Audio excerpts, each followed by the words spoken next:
Forum Communications Company is proud to be a part of the Trust Project. Learn more at thetrustproject.org.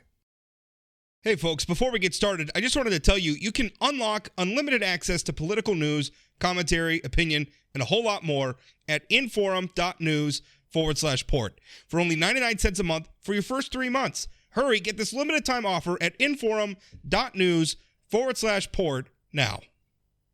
This podcast is brought to you by the North Dakota Petroleum Foundation. From heating our homes and powering our vehicles to cell phones, clothing, and medical equipment, oil and natural gas makes everyday life better. North Dakota Oil and Natural Gas, advancing the possibilities. Learn more at ndpetroleumfoundation.org.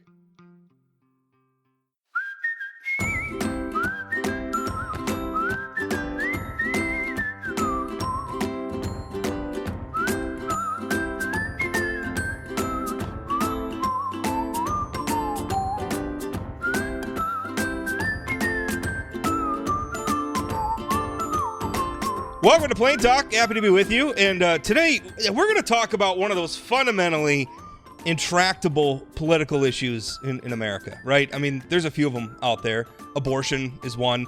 Gun control / gun rights are another one.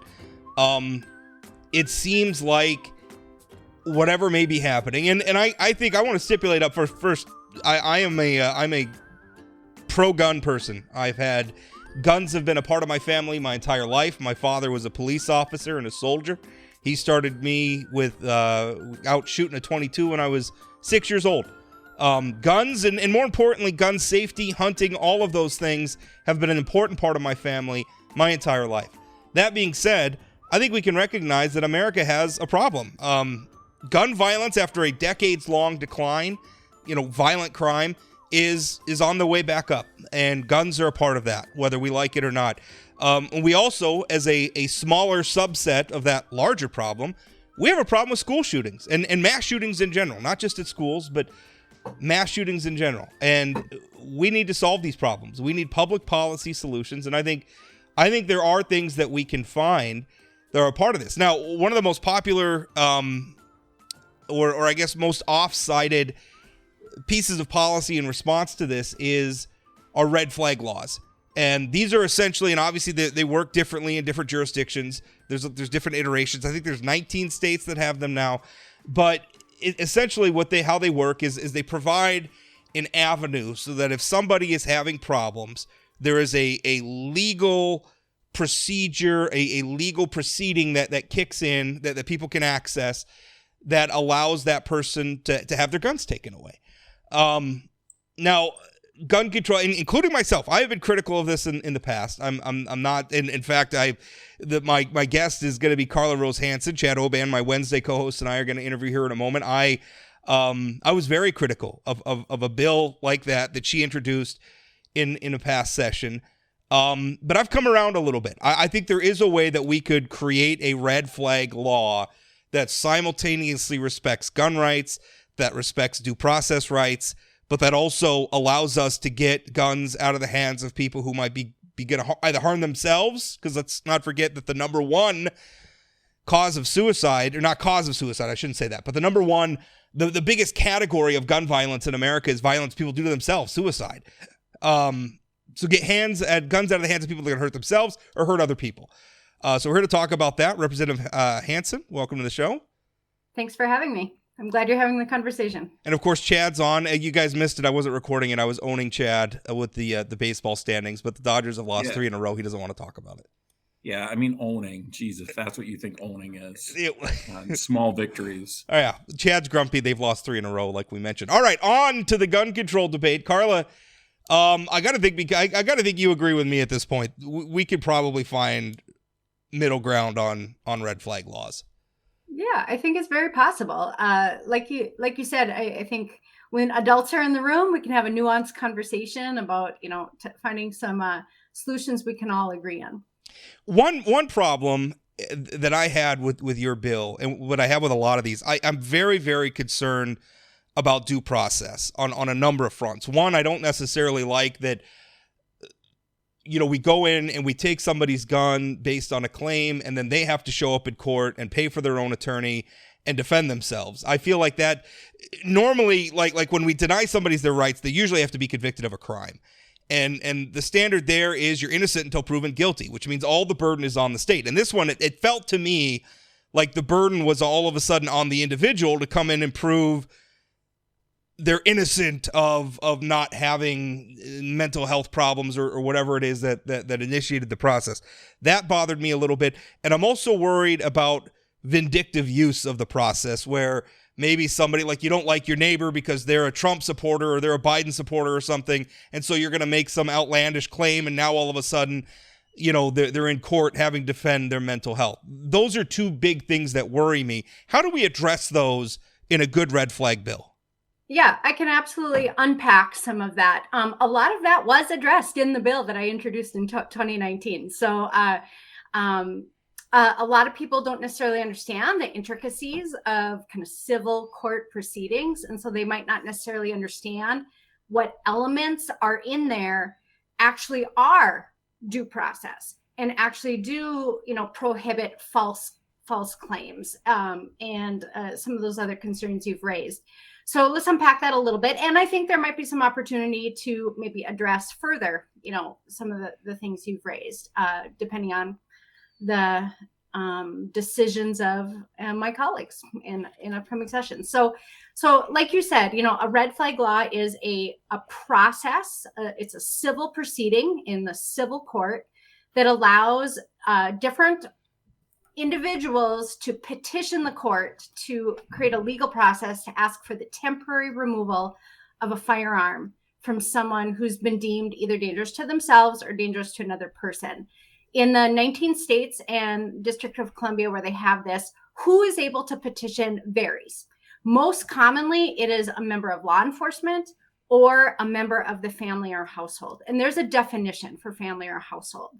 A few of those states also allow other individuals to submit the petition, like a healthcare provider. But most commonly, it's law enforcement and family members. And that's who was allowed to submit a petition in the bill I authored in 2019. The burden of the proof is on the petitioner. So you raise concern about, the respondent is kind of put on the spot to defend themselves and kind of prove their innocence. It's actually the burden of proof lies with the petitioner. You talked about due process a little bit. The definition of due process is basically a notice of the hearing, an opportunity for you to be heard, have a hearing, and an opportunity to appeal. And those elements were all there in the bill that we created. So when people were saying, there's not due process, nope, all the components were there. So I'm going to jump in here, and I'm probably going to talk for a little bit because on these Wednesday podcasts, I never know when I'm going to get to talk again. So, and I know this is something that both of you are very passionate about. Not true. Fake news. So first of all, Karla, thank you for coming on. Thank you for leading on this discussion. As you know, I think you are one of the smartest legislators we have who can have adult conversations. Way smarter than Josh and Aaron and some of the other folks that I know very well. We'll see. Listen. Yeah, we'll see if they listen or not. So last session, you did a great job of getting bipartisan support. You got law enforcement, you got school folks, whatever. But then when it really came down to it, it was just reflexively no from a lot of different folks. And I think, Rob, to your credit, you've thought a lot about this and you've reflected on the fact that maybe we should have been fixing that bill rather than killing it. So I'm hoping we're at a place now where we can have these conversations about making bill good, not just reflexively say no. But one of the things that I think is really a legitimate criticism that Rob has been having of these other 19 states is where's the process and the services we're providing to folks who have their weapons taken away? Obviously, they have mental health concerns. We know that mental health is a real problem in North Dakota, around the country, that we can't just say we're going to take away your guns and then not invest in the mental health part of this. That has 100%. To be part of the conversation. Can you talk a little bit about that and what that could potentially look like? Yeah, 100%. You're right that North Dakota has a ways to go in providing better mental health services across the state, especially in our rural areas and in the western part of the state. You've probably paid attention to the news where there's been reports, in some of the interim committees about, okay, we need to stop studying this. It's time to actually take action on some of these recommendations to improve, especially community-based health, behavioral health services, so that you don't have to go to an institution, right? You can stay home, you can be with your family, you can continue going to work and just getting the services you need as you live your life. As we have a conversation about red flag laws, I firmly believe this is one facet of a multifaceted approach to dealing with gun violence prevention. There's the behavioral health services, there's domestic violence prevention programs. We can go a little bit further on. There's anti-racism work. Rob, you've experienced tirades of, things where that's an element too. And then there's some common sense laws that we can implement to make sure that guns stay out of the hands of people we know probably shouldn't have them. In terms of requiring mental health care as part of a extreme risk protection order or red flag bill, I did get some pushback during the legislative session where I introduced this on judges being a little reluctant to become healthcare professionals and be really prescriptive about what they wanted the respondent to have to do to remedy the order. And also, I received a lot of people coming up to me with scenarios that would not have a remedy through behavioral health. For example, there was people who came up to me that said, I have a family member who's dealing with Alzheimer's or dementia. No amount of counseling sessions is going to remedy that, but they're concerned that this person is actually a danger both to themselves and others because of their diagnosis. So I would say most judges probably don't want to get into that, but we could potentially find some middle ground there again, right? So can we add in the phrase, shall do something as appropriate, so that it's not a hard and fast rule. But it seems to me like we could develop a problem. I mean, we do it like with DUIs, right? Courts order people have to go into alcohol treatment all the time. I mean, it's a routine part. If somebody gets a DUI, they have to go. Oh, we have people who have to complete domestic violence counseling. Exactly. That's very routine. It seems to me like we could come up with a program that's not putting the judge in the position of having to be mental health provider, but saying we're gonna refer you to these mental health professionals, and then there's some criteria or there's a program or there's something that has to be checked off, and then you can come back again. And I kind of equate it like when we put you commit a crime and you go to jail, you lose your voting rights. As well you should. I think if you're in jail, you shouldn't be allowed to vote. But in North Dakota, when you get out of jail and you complete all that, you get your voting rights back. And I feel like some people are never going to overcome their mental health issues and get their guns back. And I'm fine. I'm perhaps fine with that. I do think though that you need if somebody's struggling for a moment, I think there's got to be a path back. Speaking back to your original bill, though, like one of the things that bothered me is it was kind of broad. I'm looking at it was House Bill 1537, and I mean the list of people who could initiate this process was someone who was married to the person, someone who's having a child with the person, someone who's residing in the same household as the person, or anyone the court deems has sufficient relationship. That to me seemed very, very broad. And let's make sure that we understand that is the exact same definition used by domestic violence protection orders, which have been around for years, right? So a domestic violence protection order is very, very parallel to this process, right? But in this instance, we're not. I mean, domestic violence is I mean, this is somebody we think might do something. Domestic violence order is somebody who's done something. This is somebody we think might do something. Not necessarily. I mean, it could be threats, right? For a domestic violence protection order. And so again, same definition of family and household, also can remove guns as part of the domestic violence protection order. Also has an emergency provision when there is imminent threat to be followed up by a full hearing where you have the opportunity to respond. And so we Yeah. have that same process for domestic violence protection orders, as do we have also a similar process for involuntary commitment. So if someone goes through the process of being committed to the state hospital, and that's about 1,000 people a year in North Dakota who go through this process of involuntary commitment. Again, we can do a 72-hour hold on a person. That restricts your liberty, right? If there's a concern about imminent danger, there's a preliminary hearing, an emergency order, and in 14 days you get your full treatment hearing, and that's for involuntary commitment. So we have a lot of precedent over decades with emergency hearings, temporary decisions, and then the full hearing. And these things are restricting your gun rights and your liberty. I'll be honest. That explanation that makes me feel a little bit better about the definition who can initiate this. The other thing, though, is you said that due process rights were protected, and one of the things that I'm not so sure, because what would initiate, like the first action the state takes when one of these gets initiated is the cops come and get your guns.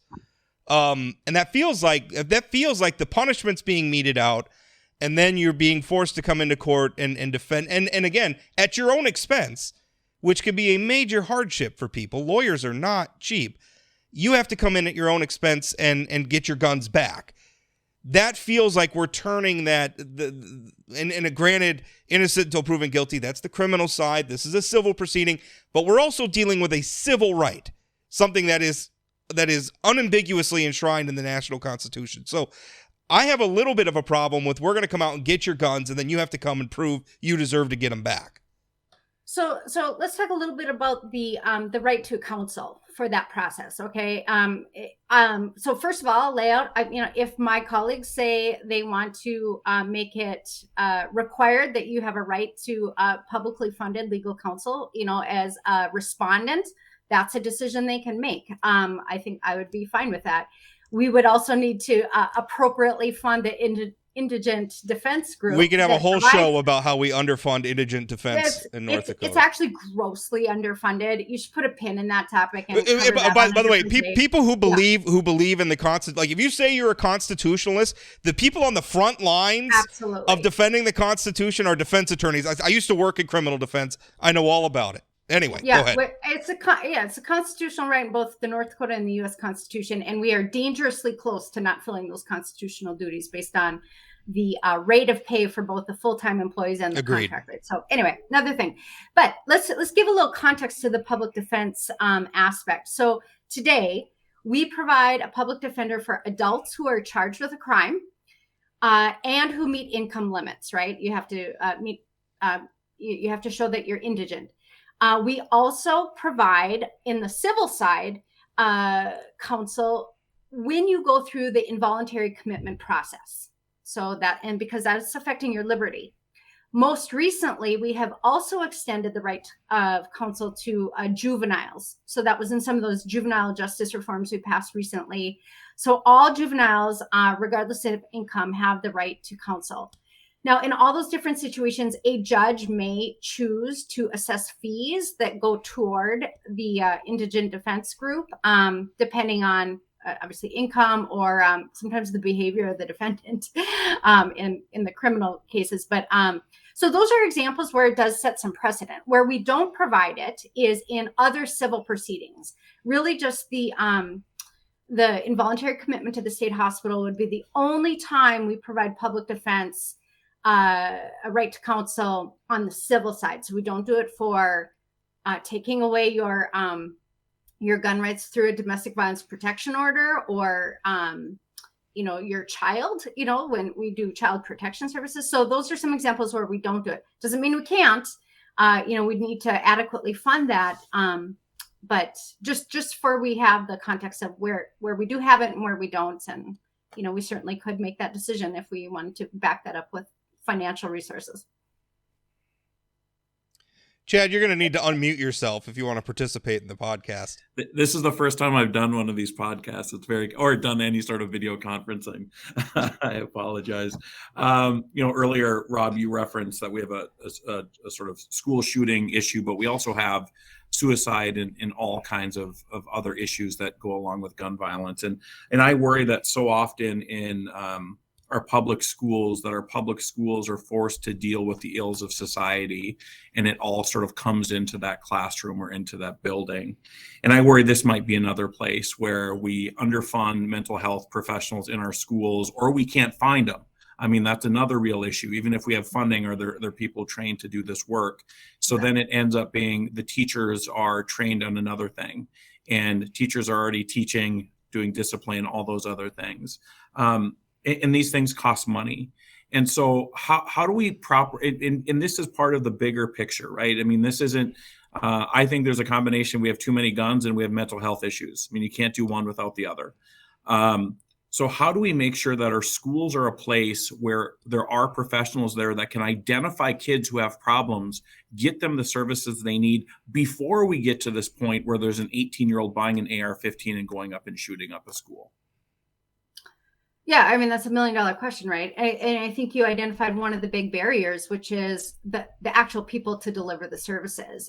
Are there things we could do as a legislature to ease the licensing process? There's been a lot of barriers to that we've been trying to remove over the years, and it's that's hard. And again, I'll go back to the Schulte report that was just released. It's like, okay, we've studied this for 10 years. Let's actually implement some of these recommendations on building up the community-based mental health services, the emergency services, and then doing more in the schools. I think having mental health providers, not just this traditional school counselor we know about, the one who helps you plan your classes for the next year, helps you plan what you're going to do post-graduation, but an actual mental health counselor in the school removes the barrier of transportation for the kid, right? So if you're an adult with a child, you have to take time off work, go get your kid, then drive them to the counseling appointment across town. What if you have a job where you can't just leave like that?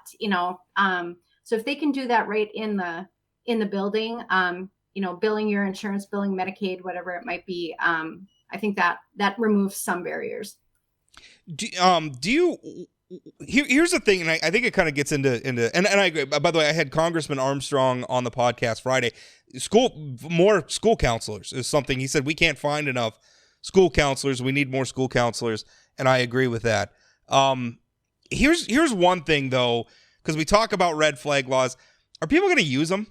Because it seems to me because I always think when we talk about politics, we talk about everything from a policy decision, like we're going to program society appropriately, and then people are going to react that way. But human beings often react in unpredictable ways, or they won't avail themselves of it. Like you make things available and they don't use them. So, for instance, obviously we're having this debate in part because of what happened in Uvalde, Texas, and the shooter in that. And by the way, one thing I really like is that the news media, I think, is being much more careful about not turning the shooters into sort of folk heroes or this. I think a lot of them are seeking infamy, and I think we're doing a better job of not giving it to them. Anyway, in Uvalde, this kid had he had slashed his own face at one point. He was driving around shooting people with BB guns. He was threatening young women that he was acquainted with rape. At one point, he actually said that he was going to do exactly what he ended up doing, which was shoot up a school while live streaming it on the internet. But as far as I know, nobody reported him. And by the way, the BB gun under Texas law, a BB gun is a deadly weapon. So if he had been convicted of shooting people with a deadly weapon, that would have gone in the NICS database, and he wouldn't have been able to buy those guns. So the thing is, I think sometimes we have laws, or even if we create a red flag law, or people, how do we get people to use it? And I realize part of that is, well, it has to exist first for people to use it. So I understand that, but I'm a little worried that we're going to do all this stuff, but I don't know how many times we hear about these shooters. They do weird things, they do troubling things, and nobody does anything about it. That seems to be very, very common, and I worry that no matter what we do in terms of policy, we're not going to change that. Yeah. Well, I would hate to be fatalistic about going into this, problem solving approach that we're trying to do. I think Sure. creating a lot of No, opportunities. I'm saying that's to got to be part of it. Is not Yeah. we can't just create the process. People got to be able to use the process. They got to be willing to use the process. I don't know how we solve that problem as well. Yep, absolutely. And the way I always think about a red flag law is it should be the second to last resort, right? The last resort being involuntarily committed into the state hospital for 90 days.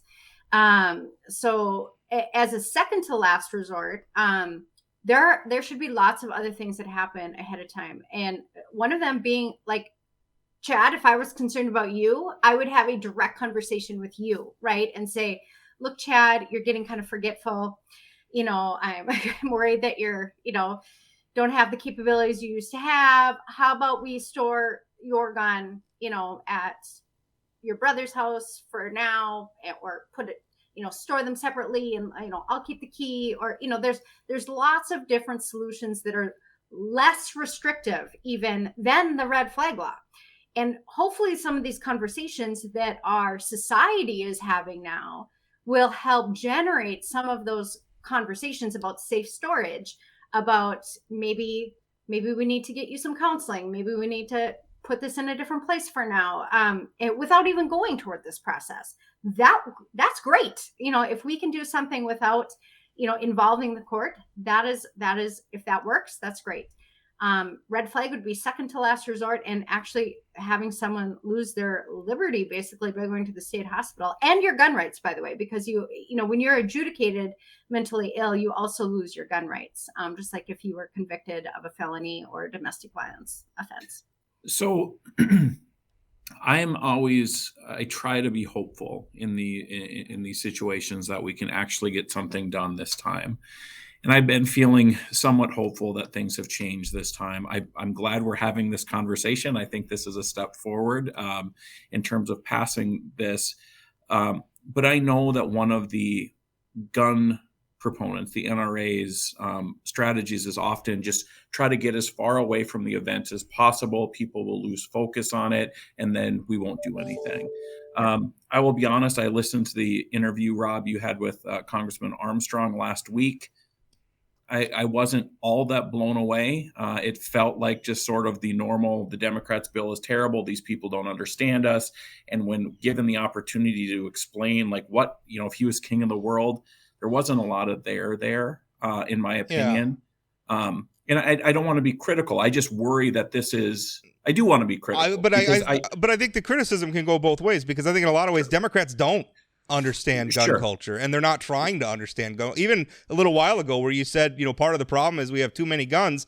Gun owners hear that and say, guns aren't the problem. The problem is the people who use guns to do terrible things. So sure, but this is why we should have universal background checks on the people. And red flag bills for the people. According to the Department of Justice, 2% of people in jail for gun-related crimes bought their guns through a retail process that would require a background check. 0.8% bought them through the gun show loophole. We're doing background checks, and I think we can improve the NICS database. I think there's things that we could do there.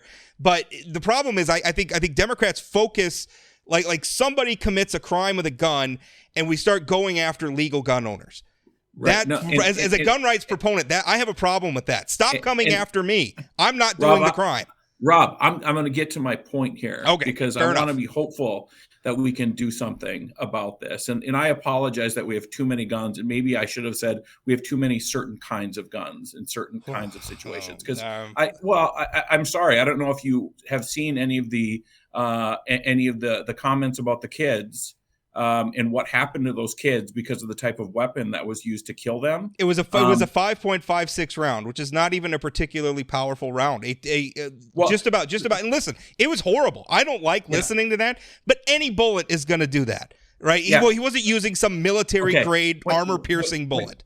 When we have to identify a child based on what shoes they're wearing or DNA test, you and I can disagree if that's acceptable to have in a school or in a civil society or not. That's a whole nother conversation.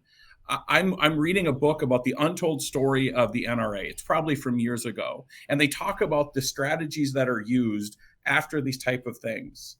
And I'm starting to hear the exact same things happen from NRA supporters that have happened then. And let's be clear, the NRA in the past has been just fine with anybody who's mentally ill, lock them up without due process and put them away. This due process argument only works for certain aspects. I'm not the NRA. And by the way, I don't particularly like the NRA, especially given that they've decided to align themselves as just a branch of the Republican Party. We also have to accept the fact that the NRA has a lot of power in this conversation. A lot of power that comes from the fact that they represent millions and millions and millions of American gun owners. So my question for both of you is, do we have the capacity as a society to actually do something? Do we think something is going to get done in the Senate? I mean, that's where the 10 senators working together there, that's where we're going to see this House bill ain't going anywhere, right? Do we have the ability to do that there? And do you think that the legislators that we have in North Dakota can have this conversation about red flag bills? We're not going to do anything on gun control in North Dakota, but it feels like this is something. Are you guys hopeful in this environment? Well, I know you've had conversations in the past about, what's the power of NRA, and versus the grassroots, right? So I know, Rob, you've talked about that. So the NRA has spent $100 million over the last 10 years since Sandy Hook. So while that might not be the biggest national lobbying spend, in comparison to other groups, it's not nothing. Right. It's $10 million a year. That's a national budget. $10 million. That's not a lot of money. I think it was 50,000 in the 2016, 50 million in the 2016 election. So again, not nothing. And it's also the grassroots, feedback that we get from people living in North Dakota. So it's both. We also, know that the ratings and the whispers of the lobbyists here in the state, while they might not have a lot of, donations to legislative candidates, they still have influence. And I know you respect Representative Magrum for his truth-telling abilities, but in one hearing, I think Representative Hanson's being sarcastic. I just. He said in one hearing, he reminded all of our colleagues during the hearing that our vote on a particular bill, it might have been, it was last session.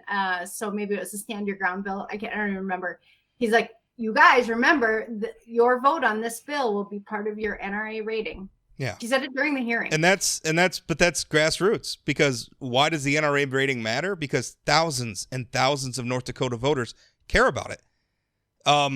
You may not like that, but you're not gonna get anything passed unless you deal with those people, which is one of the problems. I worry. I think I am hopeful that something can pass, but what I would really like everybody to focus on are the things that we can pass, because otherwise everybody gets hung up on I got to have this thing because this is what I think it ought to be, and so what gets overlooked is the fact that the ATF does not do and granted, this is not a state level policy that we could solve, but the ATF does not go after illegal purchases that well. They don't. There is so much enforcement. The NICS database, there are so many improvements that we could be doing just by Congress encouraging local jurisdictions to get better about reporting mental health records into the NICS database that we're already using. Made a huge difference. We can do things like that, but the problem is whenever it becomes partisan, we get hung up on the perfect and we let it be the enemy of the good. And I think if we do that, then yeah, the same old thing's going to happen. So if it's going to be another culture war against how did President Barack Obama, like us, we're clinging to our guns and banging our Bibles. If it's going to be another culture war like that, no, you're going to lose. You're going to lose. Well, I would suggest that him saying people are clinging to their guns when Charleston Heston said you can take this gun out of my cold dead hand. He's sort of right with the I cling to my guns. I love my guns. I think they're an important part of being a citizen. So I think that your point, Rob, about the NRA having grassroots, and I think the same thing goes for Congress with many of the folks who are pushing maybe bills that we see as out of the mainstream. They have their own constituencies, right, that they're dealing with in their hometowns as well. That's when we need elected leaders who are willing to sit down and sort of look at real solutions and not let the NRA or groups on the left, for that matter, just say this is bad but instead really look at the policy and have real conversations about what this would do and what this would be in an implementation. Because I'll let Representative Hanson have the last word, but I do think that works both ways. I agree. Either it's the NRA's maximalism, or it's every town for gun safety's maximalism. And if it's not exactly the bill that we want, or if it's not exactly as harsh as we want it, then we kill it. And I think that if you want the gun debate to be less intractable, let's focus on the things that we can actually agree on and actually pass, and leave the extremists out of it. So Representative Hanson, I'll let you finish up. Go ahead, Karla, respond to that. Well, just to finish up the thread on the NRA conversation, we need to have people with good faith coming to the table, right? You have to have a good faith negotiation effort. And frankly, my experience with the lobbyist who represents the NRA in North Dakota has not been that. So for example, during the interim, when we studied this in, I think it was late 2019. So after the red flag bill in the 2019 session failed, we did continue to study it a little bit in the next interim. His testimony there was, we don't need a red flag bill because all these other protection orders we have covers it. Which then someone from one of the, I think it was the Burleigh County Prosecutor's Office, came in and testified. And I asked her that question, like, so can we use one of our existing protection orders, either on the criminal or the civil side, to handle someone who's considering suicide, or that is a public threat? Because normally a protection order is one petitioner versus one respondent, not a general school, or, threatening a church or a grocery store or a outdoor concert, you name it. It's more of a public threat. No, none of the provisions of our existing protection orders would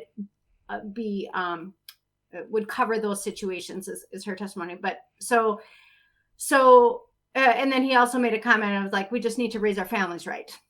So, there's that. Well, I think that's a blunt way to put it. Although I do think sometimes I think there are problems in society that government can't fix, but I don't think that's the point he was trying to make. Yeah. But bottom line is just, I think we can all agree that that we want to save lives, right? So sure. we all can agree that too much gun violence is a problem in our society. No one wants to see their school be the site of an active shooter situation, or their church, or their grocery store. We certainly wouldn't want any of our loved ones to be a victim of suicide, and because we know that guns are the most common and the most lethal version of suicide, both in North Dakota and nationally. So I think we can find a way to address that problem. For sure. Representative Hanson, thanks for coming on. Thanks for your time. I was so pleased to be part of this, bringing you two together to have this conversation. It's a good conversation to have. Good conversation. Thanks, Karla. All right, just finished up the red flag gun control discussion, and I truly want to move on, but I truly believe that it can't be another culture war, Chad. If that's what it is, then we're not going to do anything. Yeah, I think this is like so many other cases where there are people, in this case on the left, who think they're going to have one shot at this. And so they're going to try to get everything they possibly can that they feel. And we lose often when either side thinks they need to get everything because they only have one shot at it. So I'm hopeful with the conversations that are happening in the U.S. Senate that might allow some real conversations at the state level on red flag. I mean, I think, your perspective on this, I think, and I hope represents a lot of conservatives sort of looking at this maybe a little bit differently moving forward. I also think just getting that validation from some conservatives in Washington of red flag laws might be helpful to this conversation. I agree. So speaking about it, I guess, and I don't like talking about this that much. I don't know if people notice this. I don't talk about myself very much. Like I guess I don't give people a lot of glimpses behind the curtain.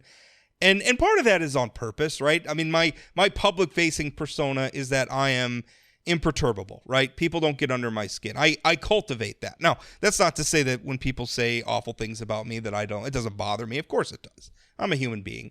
But I don't show it much because part of it because I'm a professional. I asked for the spotlight. I dish plenty of it out. I can take it. I don't have a problem with that.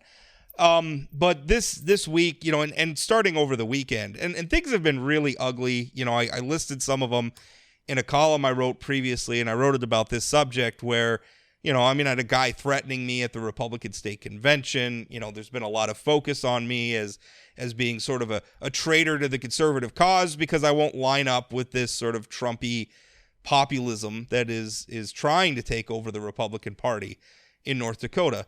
But I got an email over the weekend, and it was a series of emails, and they were all coming from anonymous email services. So I have no idea what law enforcement's ability. I don't think they have much to reach in, especially not local law enforcement, to reach in and sort of determine who is doing this. But it was a series of emails from anonymous email accounts. It felt coordinated, but one of them finally it came up and it listed. They listed my home address. They listed my daughter's name. They list my daughter's place of employment. And there wasn't a specific threat made, but there was certainly an implied one. Why does somebody list those things without? And Chad, for me, it's one thing for people, and I've been threatened, but during the DAPL protests, I got death threats and everything else. I had somebody say that they wanted to make me straddle a barbed wire fence and drag me back and forth. I remembered that one because it was so visceral and frankly, the visual of that one is just very brutal. Very creative. But I've had this sort of stuff before, but this one made my family afraid. And that put it in a different category for me. And it made me think about like I'm out here and I'm pushing the keys and like I take responsibility for all the things I say and I write. But what if when it impacts like my daughter's career, when it impacts potentially my family's safety, put it in a different category for me. And I admit I struggled with it a little bit. And my wife's advice was to write about it because that's how I deal with everything. Is to write about it. And so I did. And admittedly, I feel better about it now. And the outpouring of support, by the way, Republicans, Democrats, Independents. I think I've had one not supportive Facebook comment. And the rest of it has been just over the top supportive. So that reassures my faith in the idea that most people are good people. Unfortunately, we just mostly, a lot of times, they're not the loudest people. But it was a tough thing for me to struggle with a little bit, Chad. So I think, first of all, I'm sorry this has happened to you and your family. And as I told you via text yesterday, I know you're a big boy and you can take the arrows and it's part of your job. But when your family gets involved, that's sort of a whole nother level of terribleness. But I think this is a symptom of, the last several years, maybe it's since 2015, 2016, maybe before that just the rhetoric is so heated. It's just so ratcheted up. And I don't know if you remember this, but I asked you before we went to the GOP convention if you were nervous. And you said, no, I don't. I think, I don't think so. I guess, I haven't thought much about it. And then you had the incident with the the gentleman there. It just feels like everything is so ratcheted up. And I don't know if it's post-COVID or what, but I also feel like people... the keyboard warrior part of it and trying to balance out, is somebody just being a tough guy behind a keyboard or is it real? We talked about with the red flag thing, somebody's weird or acting weird or whatever. There's a lot more people who act weird and don't shoot people versus people who act weird and do shoot people. My rule of thumb is about 99% of the people are never going to act on it. But the thing is, it just takes one to act for something horrendous to happen. And it's not just on the right. Before we started recording the podcast today, national news was breaking that an armed man was arrested at like 2 a.m. or something outside of Supreme Court Justice Brett Kavanaugh's house. And he had burglary tools on him. He was armed. And he was making threats against Justice Kavanaugh. So it's not just, we have an extremism problem in America right now. Well, and again, not knowing if it's an extremism or if it's something else. We had a woman who was arrested outside of the governor's residence here a couple of weeks ago who was convinced she needed to talk to the governor. You don't know how those situations are going to escalate. Yeah. And you don't know if that person is somebody who next thing is going to show up at a state senator's house or a political columnist's house or whatever, and it's you just don't know. The governor has security, right? Yeah, State lawmakers don't. right. And I remember during the DAPL protest, my brother was a city commissioner in Bismarck, and there was a couple nights where, he got a call and basically said, "Hey, head on a swivel. We're hearing some chatter about what's going to be happening in the city. Just be aware." And ended up having, the police made, we're driving around the city, the elected officials' houses more often and that kind of stuff. So, yeah, it's a scary time. I don't want to say scary time. It just feels like people are more on edge. Part of it might be still coming out of COVID. Part of it might just be the access to information and bad information. But moral of the story is everybody just needs to calm down and leave people's kids out of this stuff. You wanna be critical of what Rob Port is writing. Tell Rob Port he's wrong. I know he's willing to take it. I tell him he's wrong. Sometimes. And I still have you on the show. And also, by the way, famously has run a political blog for close to 20 years now with a wide open comment section. You go read the comment section on Say Anything blog, and it's most of it's negative about me, and I host it. I pay for it. Right. I have no problem with taking criticism. I have a problem with anybody who's going to try to win a debate by making either myself or my family or anyone else feel afraid. If you have to resort to bullying a person or to trying to make them feel afraid or make them feel like they can't take the position they want to take in opposition to you because they might get hurt, whether it's economically or physically, then you're in the wrong. There's no defense for that. I think some of it too, I think you're right. I think some of the media, I was just reading Flag Family Media, which is, that's Scott Hennon. They own, they have different talk shows and radio stations, and they own some in Michigan randomly, which I don't understand. But anyway, that's their business. They traffic in election conspiracy theories. Anyone who listens to the ads on the shows know they're cashing a lot of checks from Mike Lindell. They traffic in Russian propaganda where they're, at one point one of their hosts was claiming that, the Charlottesville rally was put on by, a secret cabal of Ukrainian neo-Nazis and all this stuff. They just bought a newspaper in McKenzie County. There is an audience, right and left, for that sort of extreme rhetoric. And I think that too, you need to think, where are you getting your information from? Who are you listening to? And are they just trying to exploit you to get you riled up because you'll buy subscriptions or you'll buy the products that they're advertising? Or are they trying to tell you the truth? Because we got to think about this stuff. And Rob, I think those local newspapers, small town weeklies, now it seems like everybody's weekly, but small town are ripe for this kind of stuff. It's not going to cost somebody a bunch of money to go and buy a small newspaper. Watford City's not going to be a small newspaper. It's the McKenzie County Farmer, yeah. Yeah. But I mean, they're ripe for right or left coming in, buying the paper, and all of a sudden your news source has it's the misinformation that was once just on social media. Might be getting into the and there are some positive. I don't know if you've been following what's happening at CNN. They had sort of jumped into very, I would argue, very partisan coverage, both what was supposed to be their straight news, like Jim Acosta, for instance. As much as I didn't like Donald Trump, I don't think it did journalism any favors for Jim Acosta to be setting himself up as this sort of whatever it was that he thought he was doing. But their new CEO, after some of the scandals that they've had there, their new CEO, they're reevaluating their partisan talent. They're looking to go back to the center. I think that is a partisan, that is a positive development. I think people should want to be informed by the news, not entertained. Yeah, I'm interested to see if CNN is able to do that. It almost feels like their brand has become so, CNN at one time, MSNBC was sort of the far left, and then CNN, I always thought of as being sort of the middle one between Fox and MSNBC, but then they went so far left. And I suppose the thought there was to balance out Fox, but all that does is lead to more polarization. I mean, depending on which cable news station you're listening to, you might be living in different worlds.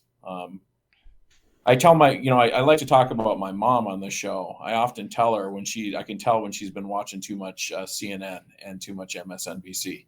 that I asked her to maybe I have turn the off same the TV. problem with my like maybe don't watch cable news because they're not doing you any favors. All right, let's switch gears. Let's talk about next week. We're going to have these primaries settled. I was just talking to a political guy, an elected official earlier this morning, who was talking. I was kind of making a joke, like I don't know what I'm going to write about after the primary because the rest of the election cycle is going to be a little boring. That's exactly right. So I guess my question is, how do we feel? Let's do a prediction because the next time we'll be after the primaries. How do you think they're going to play out? So I still think it's going to be a good night for the normal, normal Republicans. I think District 33, Jessica Bell. I could see the House race sort of splitting there. It's Pierce, Novak, Tveit, and Delzer. And Andy Zachmeyer, by the way. Oh, that's right. Who's a sitting county commissioner. Right. Yeah.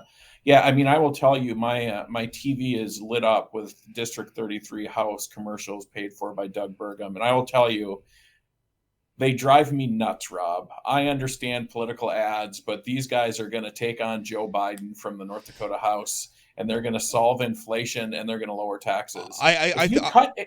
Rob, if you cut taxes, does that lower inflation or increase inflation?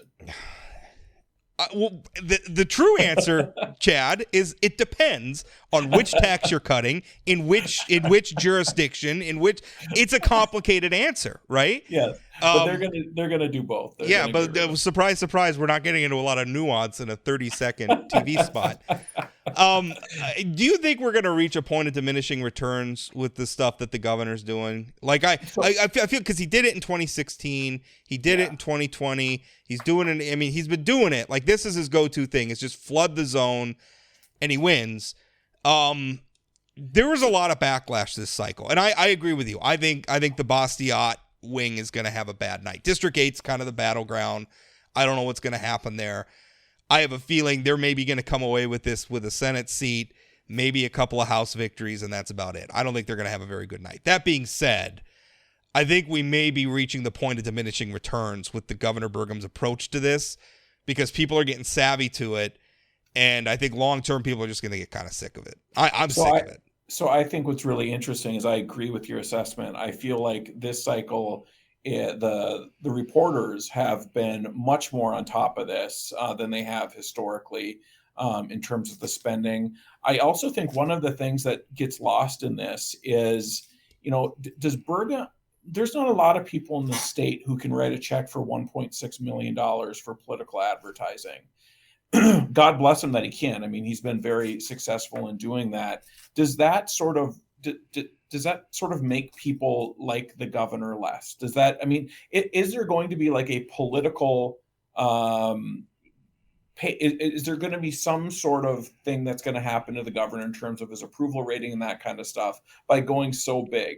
Is it finally going to be something outside of the Capitol? And I don't know. I don't know. I don't know. I think, I mean, we definitely, because Governor Burgum came in and he governed a lot more conservatively than I think a lot of people, even though, on the campaign, his messaging, calling himself conservative, he was more conservative than I expected him to be. And I think anytime, once somebody stops being the sort of blank slate, never held office before candidate and starts actually making policy, that person, they're going to lose some support, right? Because it's just sort of reality sets in. I don't know if it's going to have a huge example. I think probably the governor, how people feel about Governor Burgum is probably pretty entrenched at this point. I think if he wants to run for re-election to a third term, I don't think he's going to have any problem with either the Republican primary or the general election. Right. And I kind of, part of what I look too is there was just some polling from Morning Consult, which is not my favorite polling source, but we don't have a lot of polling for that, at least that's publicly available for this kind of stuff. But I was kind of curious, they do a quarterly survey of the most popular senators in America. So I was wondering, well, what happened for John Hoeven, right? He just went through, very highly publicized, made a lot of headlines, was challenged from the right by Rick Becker. They got a lot of energy into the convention room and everything. His approval rating didn't budge from quarter 4 of 2021 to quarter 1 of 2022. it went down 1 point, which is basically, I mean, that's within the margin of error. It stayed the same. So I don't know. I think sometimes people like you and I get really exercised about this stuff because we pay attention to it and it becomes obnoxious to us. And I think how we feel about it is distinct from how the general public. Now, the one thing with the mailers and the TV ads are you have average member of the public who are emptying out like 9 mailers a day, 10 mailers, a dozen mailers, whatever it is, out of their mailboxes. I think there's a point where people are going to say, this is silly. Yeah. And again, I think the fact that it's been in the newspaper so much, there's been several TV stories. You've obviously written about it as well. Talk radio's been talking about it.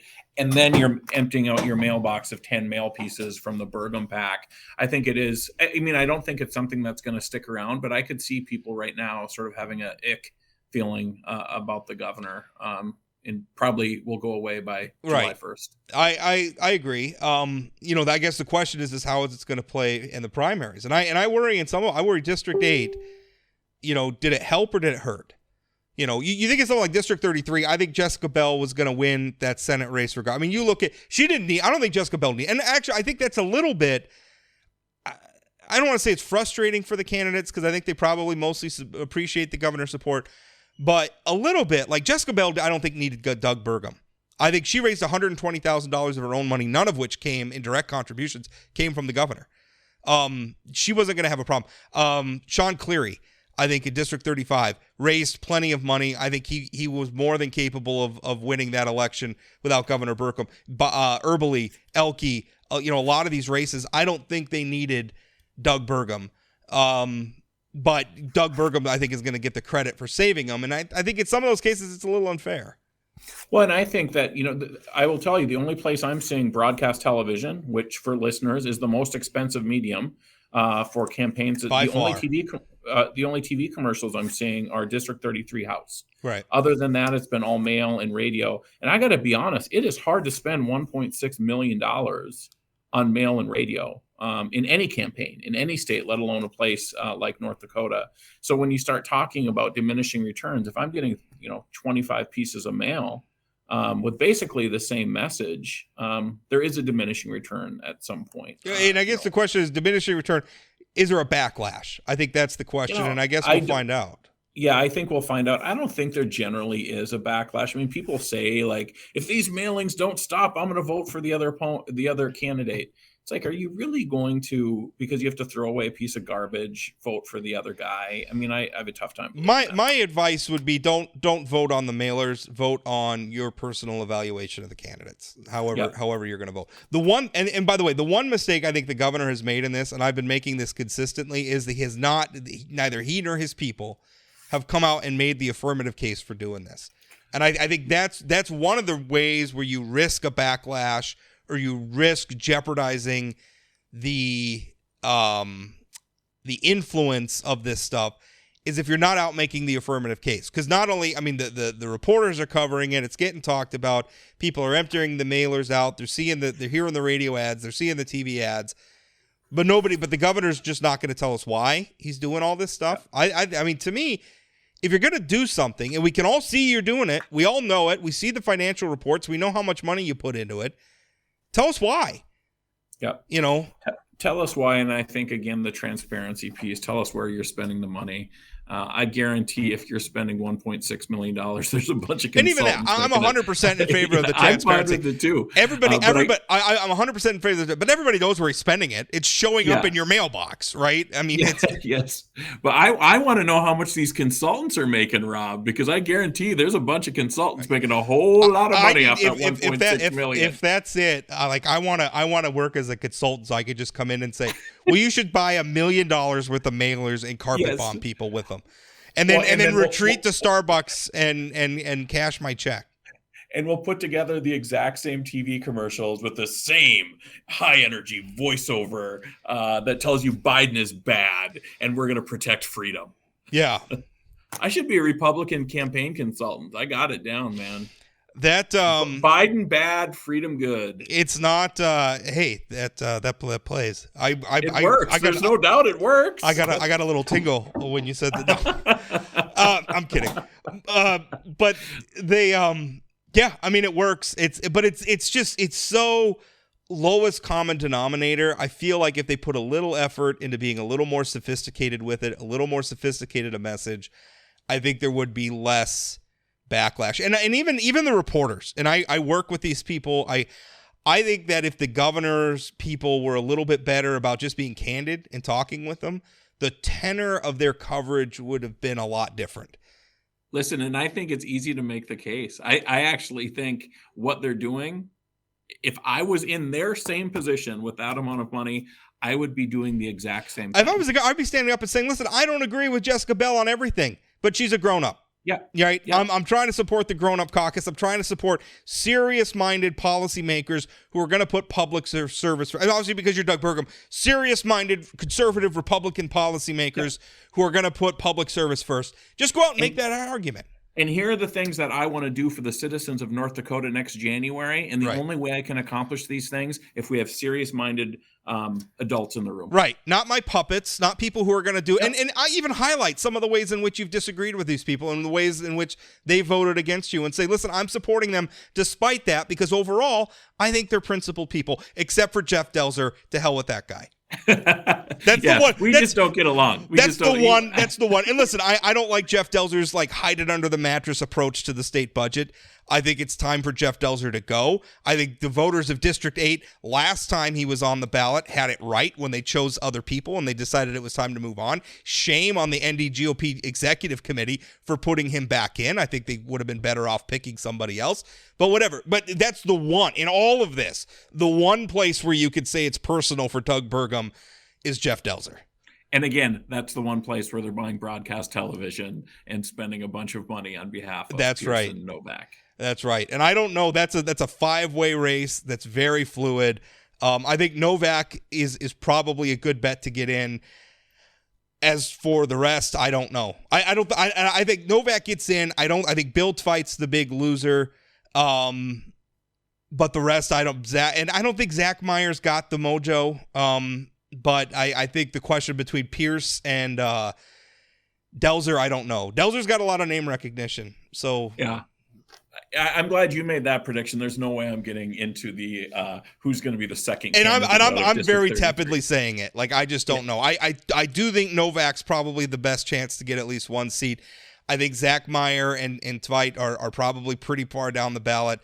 I think it's between probably Pierce or Delzer, and I just don't know. So is Zach Meyer just doing his own thing? I mean, I think so. I don't know what he's doing, really. And listen, I know Andy. I like the guy. I think he's a good guy. It surprised me that he got into that race. You know, it was already a crowded race. I'm not real sure. And I haven't talked to him. Maybe I should have. I'm not sure. I don't know that he's really aligned with sort of any of the factions that we've been talking about so much in these races. So, Rob, I know we've got to go, but I've got to tell you, your column on property taxes struck a nerve with me because yesterday I was driving into the Magic City for a meeting, and I noticed you didn't call me for lunch or anything. By the way, nope, very busy, just doing the work of the people. But I pull up, and there's the electronic billboard, and the first one I saw is Roscoe Striley cutting property taxes in half. Yeah. Then it flips to the next one and it's his opponent saying, eliminate property taxes. It was just like, and then I saw your column about Becker writing a column about eliminating property taxes. But it just felt like, I'm going to eliminate half. And then the person's like, oh, really? I'm going to eliminate all of them. And I think the difference between those two proposals is one is serious-minded. We can have a debate whether you like it or not. And we did. And we did have a good debate about it, and Roscoe was ready with the facts and ready with the details. The other is an unserious proposal that North Dakota voters have already overwhelmingly shot down, and if they're going to campaign on it, I don't think that's going to end well. By the way, although that's one race here in Minot, District 3, I don't know what's going to happen there either. Roscoe, I don't know that the governor spent a lot in District 3. Maybe he has. I haven't gotten a single mailer, so I don't know. I got taken off the list. Really, I've been on the receiving end of quite a bit of Cleary mail at my house, but it's all paid for by Sean. You also live in the district, and I live in District 5. Yeah. I don't live in District 3. Oh, I thought you lived in District 3. No, I live in 5. I live near District 3, but I'm in 5. So it would have been a real waste of their money then to send you mail on the District 3 race. well, I mean, it's a real waste of money for Republicans to send you mail, but they do it.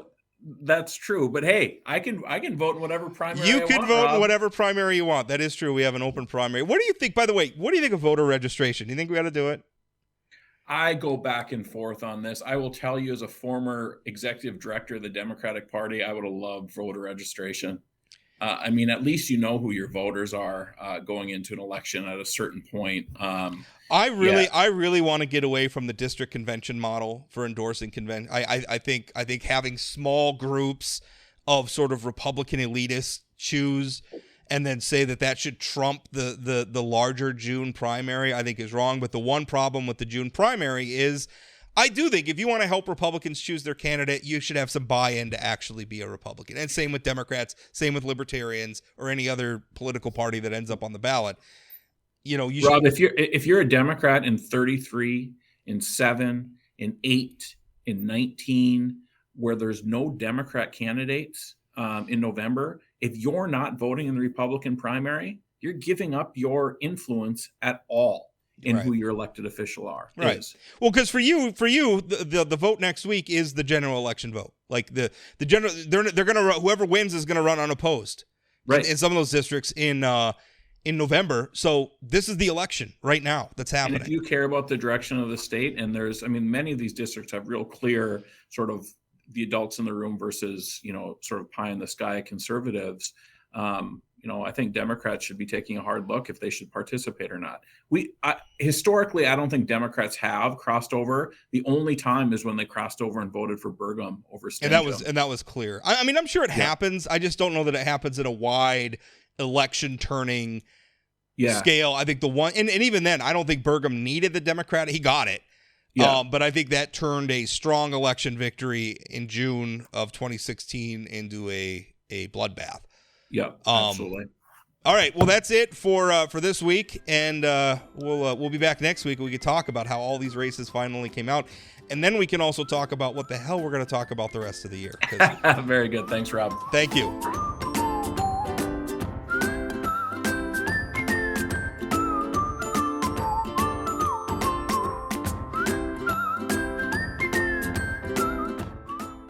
Want more political news like this? Visit inforum.news/port to get 3 months of unlimited access to our news network for only 99 cents a month. Don't wait. Get this limited time offer at inforum.news/port now.